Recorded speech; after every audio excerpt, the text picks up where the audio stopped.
Hey, welcome back to ClearSpot. A few euros of dust can quietly take thousands off the annual yield of a big plant if you let it sit. By the time soiling is visible from the access road, you've already given away revenue. ClearSpot's soiling agents are built to see the loss before your eye does. Early stage soiling looks like clean glass, but the transmission drop is already there. Our agents compare exposed strings to clean references, adjusted for irradiance and temperature to compute a live soiling index. The agent tracks how that index moves over time, estimates the revenue at stake if you delay cleaning, and proposes windows where the net benefit is highest. That's a cleaning decision based on money, not opinion. Instead of more spreadsheets and custom triggers, the soiling view shows up as part of your standard post-flight report. Engineers focus on setting thresholds, not pulling data, maintain reference strings, combine aerial and SCADA data, and move away from calendar-based cleaning towards loss-based triggers.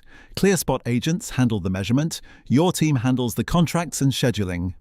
The soiling loss calculator, template, and a sample invisible soiling report are in this video's resource pack. Grab them via the ClearSpot demo page by requesting the soiling resource pack for this episode. Like, share, and subscribe for more solar insights. ClearSpot. Smart device, smarter decisions.